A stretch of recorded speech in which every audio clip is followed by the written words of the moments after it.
The rain had just slowed outside when Emma stepped into her childhood home. The smell of coffee lingered in the air, warm and familiar. Her mother, Carol, sat near the window with a soft light shining over her face. There was something quiet about her that night, too quiet. Normally, Carol would greet her daughter with a hug or a small joke, but today she seemed lost in thought. Emma noticed how her mother's hands trembled slightly as she held a cup of tea. "Mom, you okay?" Emma asked, setting her bag down.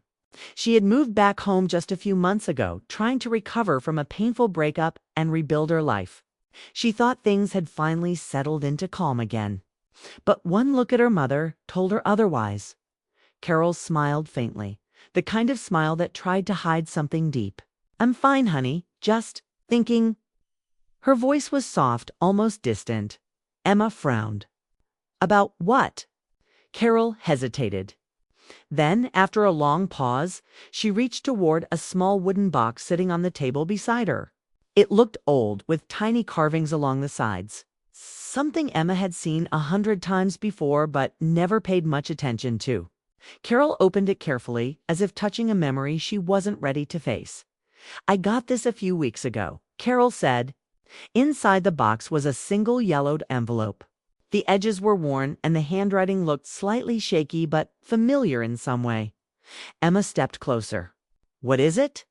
Carol's lips parted and she looked straight into her daughter's eyes. "It's a letter," she said quietly, "from someone I haven't heard from in nearly 30 years. Emma's heart skipped a beat. "Who?" Carol took a deep breath. "Your father." For a moment, Emma didn't move. The world seemed to freeze. Her father, the man she had never met, the one who disappeared before she was even born. Growing up, Carol had never said much about him.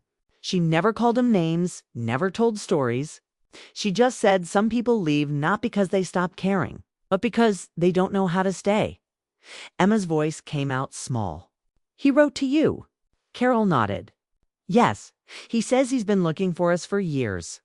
He found my old address through a mutual friend. He said he's sorry for leaving. He said he wants to meet us." The words hit Emma hard. She didn't know whether to feel angry or curious. After 30 years, now he wants to meet us? Carol sighed, looking down at the letter. "I know, it sounds impossible. But when I read his words, I could feel they were real. He's not the same man anymore, Emma." Emma sat beside her mother. The rain outside tapped gently against the window, filling the silence. She didn't know what to say. The image she had built in her mind of her father was Blanca Ghost, an absence. Now that Ghost had a name, a voice, and he wanted to come back. "Mom," she finally asked, "what are you going to do?" Carol looked out the window, her reflection mixing with the soft glow of the streetlights. "I'm not sure yet, but part of me thinks maybe I should see him. Maybe I need to." Emma shook her head slightly. "What if he hurts you again? What if this is just him trying to make himself feel better?" Carol smiled sadly. "That's a chance I'll have to take. I don't expect anything from him, not anymore. But if he truly wants to make peace, I want to hear him out. Not for me, maybe for you."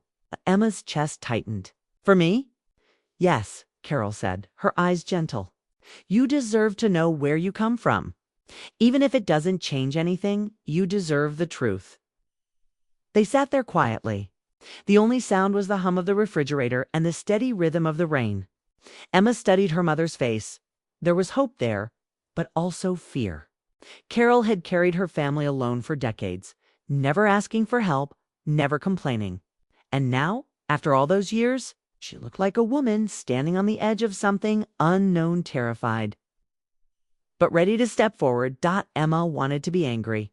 She wanted to say no, to tell her mother to throw the letter away. But instead, she said softly, "If you go, I'll come with you." Carol's eyes filled with tears, not from sadness, but from relief. "Thank you, sweetheart. I wasn't sure if you'd want to." "I don't know if I want to," Emma said honestly. "But I know you shouldn't face this alone." Carol reached out and squeezed her daughter's hand. "You've grown into someone strong, Emma. Your father would be proud." Emma gave a small, bitter laugh. "He doesn't get to be proud." Carol smiled faintly. Maybe not. But maybe he wants to earn that right now. Outside, thunder rolled in the distance, fading into a soft rumble. Inside, the air felt charged like a new beginning wrapped in uncertainty. Later that night, after her mother went to bed, Emma sat alone at the kitchen table. The letter still lay there, and she couldn't help but read a few lines. Dear Carol, not a day has gone by that I haven't thought about what I lost. I don't expect forgiveness. I just want a chance to say I'm sorry, face to face. And if she'll allow it, I'd like to meet our daughter. I know I don't deserve it, but I hope you'll let me try. Emma stopped reading, her eyes wet. She didn't know what kind of man her father had been, but she could feel the truth in those words, for the first time in years. She felt something shift inside her, something like forgiveness trying to find a way through the cracks of old anger. The next morning, Carol found her daughter still sitting at the table. Did you read it? She asked. Emma nodded. Yeah, I did. And Emma looked up. I think we should meet him. Carol's eyes softened, surprised but relieved. You really mean that? Emma nodded again. I don't know what's going to happen, but I think it's time. For both of us. Carol smiled, the first true, peaceful smile Emma had seen on her in a long time. She reached over and held her daughter's hand again, gently. Then we'll do it together. That morning, as light poured into the kitchen, everything felt different. The silence between them was no longer heavy, it was full of possibility. Neither of them said it out loud. But they both knew this meeting could change everything. It could heal old wounds or reopen them. It could bring joy or heartbreak. But one thing was certain, they were no longer running from the past. For the first time in 30 years, Carol allowed herself to hope.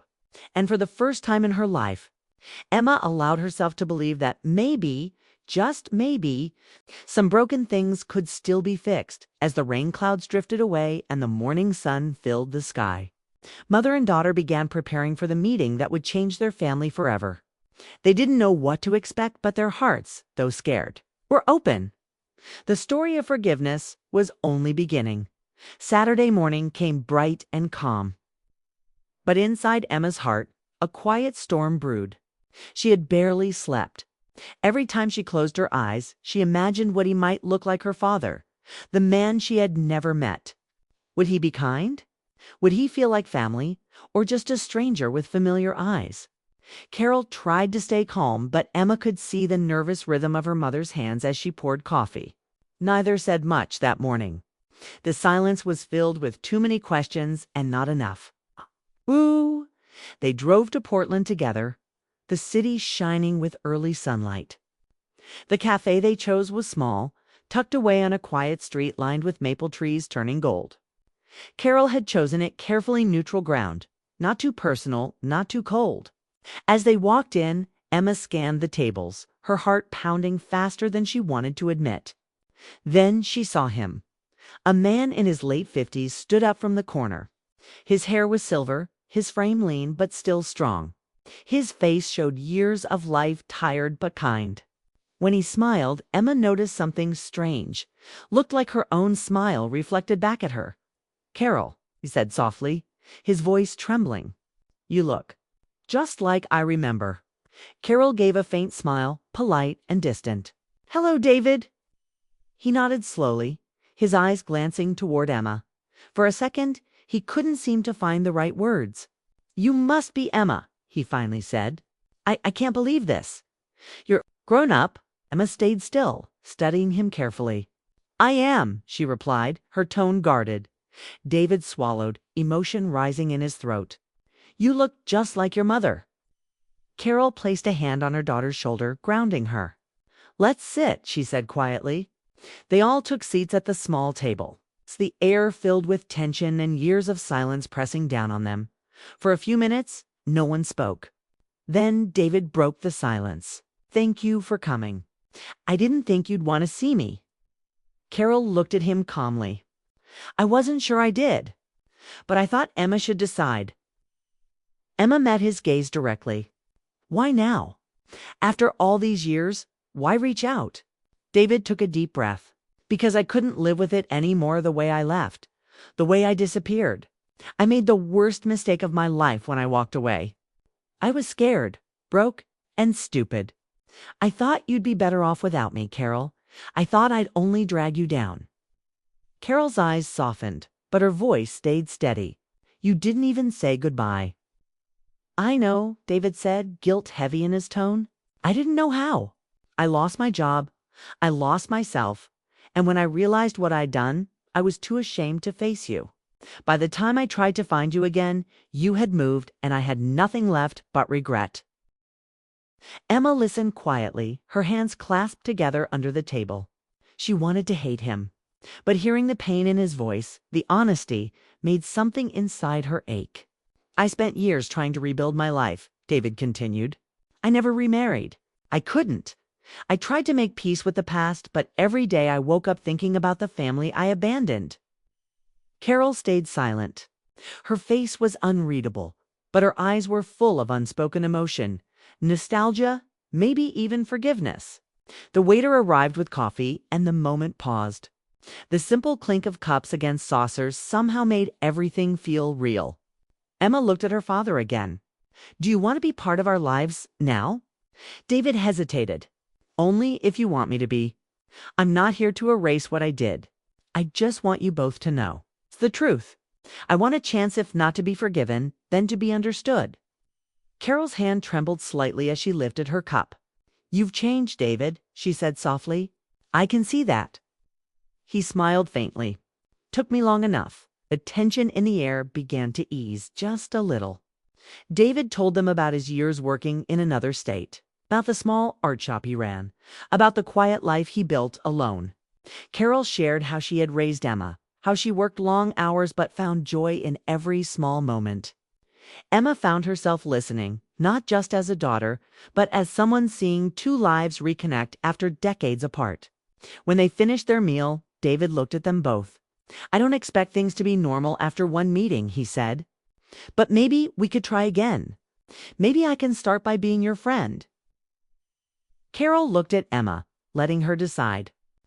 Emma nodded slowly. "We can try," she said, her voice steady but cautious. David's eyes glistened. "That's more than I could have hoped for." As they left the cafe, the afternoon sun bathed the streets in gold. David walked them to their car. Before saying goodbye, he looked at Carol with a soft, lingering expression. "You haven't changed much," he said. "You still carry that same kindness in your eyes." Carol gave a quiet laugh. "And you still know how to say too much." For a moment, they smiled together, like old friends. Emma saw something pass between them, understanding that time hadn't erased completely. Before they left, David turned to Emma. "I'd like to see you again, if that's okay. Maybe tell you more about where I've been, what I learned." Emma hesitated, then said, "We'll see. I'll call you." He nodded, accepting her words as the small step forward they were. The drive home was silent at first. Emma stared out the window, her thoughts tangled. Finally, she said, "He seems different." Carol kept her eyes on the road. "People change when they carry enough regret. Do you still love him?" Emma asked, her voice small but curious. Carol smiled gently. "I don't know if love ever disappears. It just changes shape." Emma turned her face toward the window, watching the sunlight flicker through the trees. She didn't say anything, but she understood her mother in that moment. Love wasn't always about holding on. It was sometimes about letting go. And maybe, if the timing was right, allowing something new to begin again. When they got home, Carol set the letter back in its box, but this time she didn't close it completely. It stayed open on the table like a chapter not yet finished. Emma noticed and smiled faintly. Later that night, she sat on the porch, watching the stars. She thought about how strange life could be, how the man she'd spent her whole life imagining had turned out to be real, flawed, and human. For the first time, she felt a small, cautious hope. Maybe their family wasn't broken after all, just paused, waiting for the right moment to start again. Inside, Carol looked at her reflection in the window. For 30 years, she had lived with silence, guilt, and questions that never found answers. Now at last she felt something she hadn't felt in decades, peace. That night she whispered a quiet thank you to the universe. Not because everything was fixed, but because the past no longer felt like a wound. It felt like a story finally finding its way home. The next morning, the phone rang. It was David. "Thank you for yesterday," he said. "It meant more than I can ever say." Carol smiled softly. "Let's just take it one step at a time." As the sun rose over their quiet neighborhood, mother and daughter realized that forgiveness wasn't a single moment, it was a journey. And this was only the beginning of theirs. Weeks passed since that emotional meeting. And life slowly began to shift in ways Emma didn't expect. Her father, David, started visiting on weekends. At first, it was awkward, short conversations, polite smiles, careful words, but little by little, the tension faded. He didn't push to be part of their daily lives. He just showed up with quiet consistency, helping fix things around the house, bringing groceries or sharing stories about the years he'd missed. His presence, once unimaginable, began to feel strangely natural. Emma watched her mother change. Carol laughed more now, smiled more often, and seemed lighter. The lines of loneliness that had shadowed her face for years began to fade. She still moved carefully around David, as if afraid one wrong word might break the fragile peace they were building. But her eyes told a different story of softness, a warmth returning after decades of being buried. One evening, as twilight painted the living room gold, Carol called Emma over. "There's something I want you to have," she said, holding that same small wooden box, the one that had started everything. She placed it gently on the table and opened it. Inside lay a folded paper and a ring that shimmered faintly under the light. Emma frowned. "Mom, what is this?" Carol picked up the ring and smiled sadly. "This belonged to your father. He gave it to me the night he proposed. I kept it, even after he left. I couldn't bring myself to sell it." Emma stared at it in surprise. "You were engaged?" "Yes," Carol said quietly. "We were young and foolish. We had dreams bigger than our plans. Then life got hard, and he ran. I don't excuse what he did, but I also don't regret loving him. He gave me you." Okay. Emma's heart tightened. Her mother's voice carried no bitterness, only peace. "But why are you giving it to me?" she asked. Carol placed the ring in her daughter's palm. "Because it's time to let the past rest. This ring was once a promise broken. Maybe now it can be a symbol of something new: hope, forgiveness, and the strength to start again." Emma blinked back tears. "Mom, I don't even know if I believe in love anymore."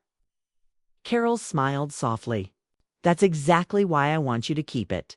Love isn't about never getting hurt.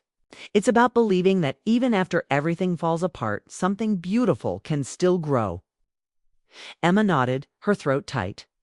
She closed her fingers around the ring. Later that night, David stopped by unexpectedly. He looked nervous, carrying a large envelope in his hands. "I know it's late," he said, "but there's something I want to give you both." Carol invited him in. Emma sat quietly on the couch, still feeling the emotional weight of her mother's gift. David placed the envelope on the table. "This is for you." Carol looked at him curiously. "What is it?" "Just open it," he said, with a small smile. Inside was a thick Documenta property deed. Carol frowned in confusion as she read the words. "David, this is for a house." He nodded. "Not just a house. It's a lakeside cottage outside the city. My parents used to own it. I've kept it all these years, but I never went back. I want you both to have it." Emma looked stunned. "You're giving us your family home." David smiled softly. "It's not much, but it's filled with good memories. I want you to make new ones there.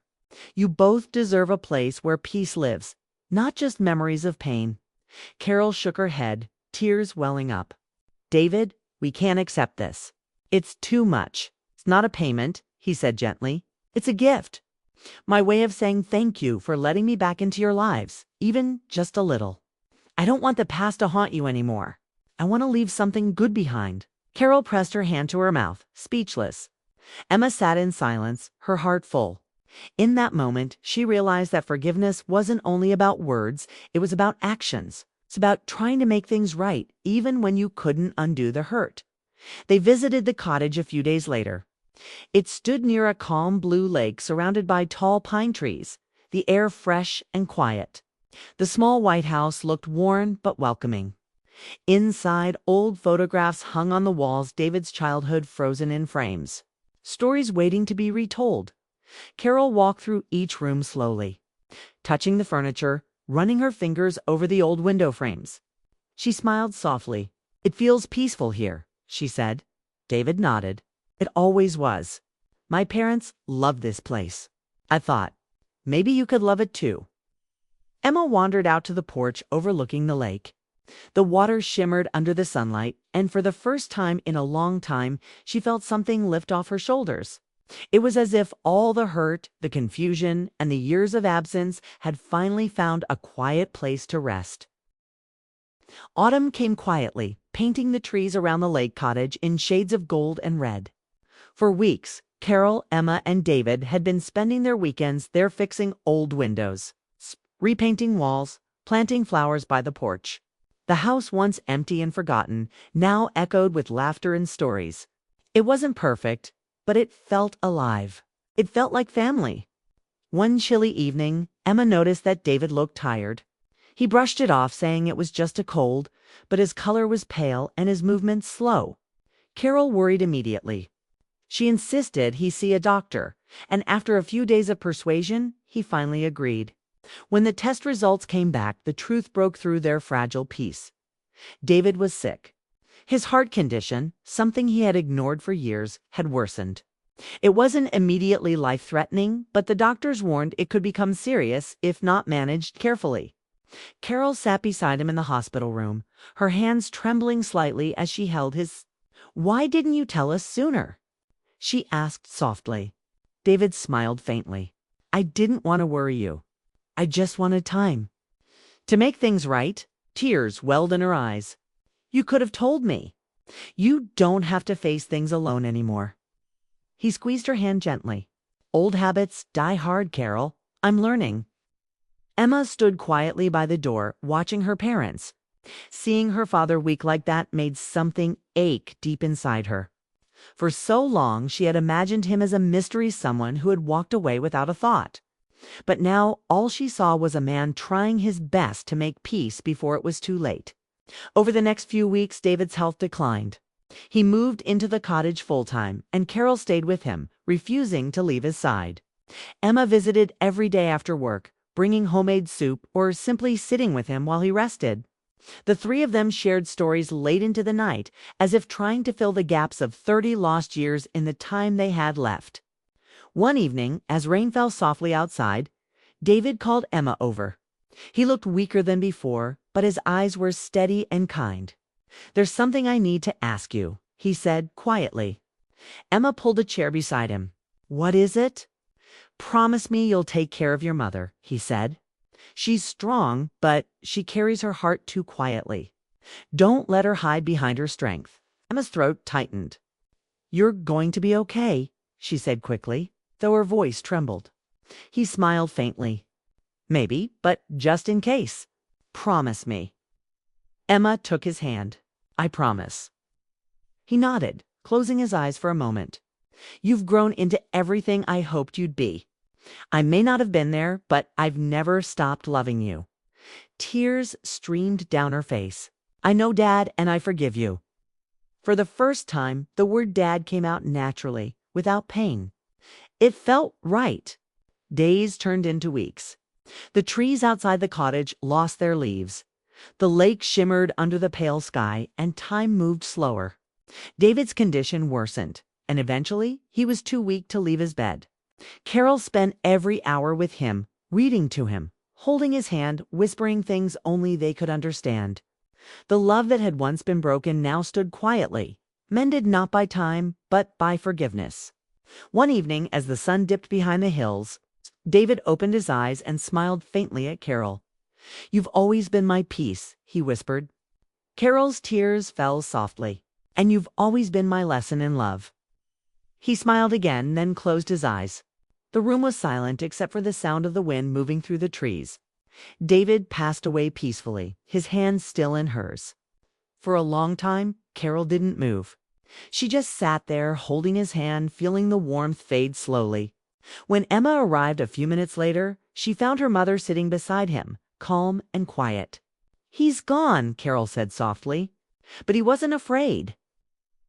Emma knelt beside her and hugged her tightly. Neither spoke. Words weren't enough. The days that followed were hard. The funeral was small and simple, held by the lake he had loved so much. The air was crisp, the sky clear.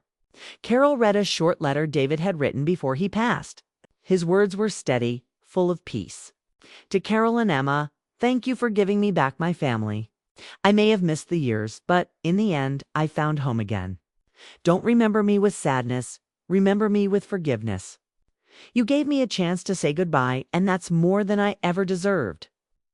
As Carol read, her voice broke, but her face shone with love. Everyone who attended felt the sincerity in his words. When the ceremony ended, Emma placed the engagement ring, the one her mother had kept all these years, on top of the casket. It wasn't a symbol of loss anymore, but of a promise finally kept. Weeks passed, and life slowly found rhythm again. Carol and Emma began spending more time at the cottage.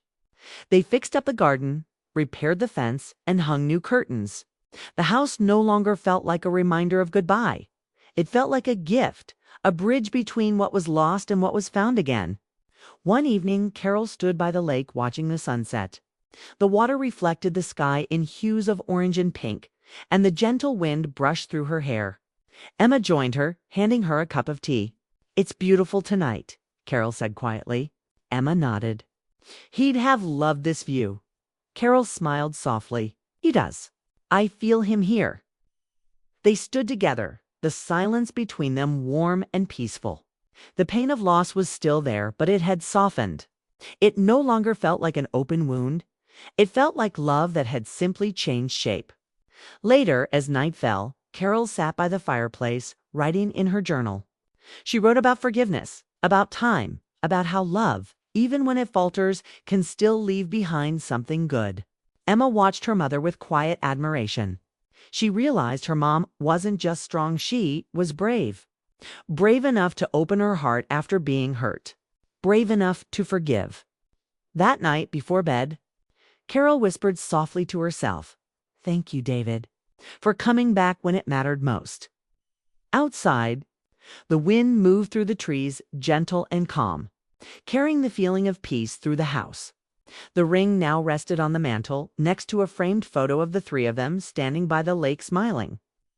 Together, whole in their own imperfect way. Years later, when Emma told this story to her own children, she didn't speak of loss. She spoke of love that found its way back, of forgiveness that healed generations. She told them about the man who made mistakes but tried to make them right. And about the woman who taught her that love was not about perfection, it was about grace. And every time she looked at the old cottage, she remembered that some surprises don't just change your life, they heal it. The surprise her mother had accepted that rainy night. The letter that reopened old doors had indeed changed their family forever. Not because it erased the pain of the past, but because it gave them the courage to forgive, to love again, and to find peace in the place where their story had begun.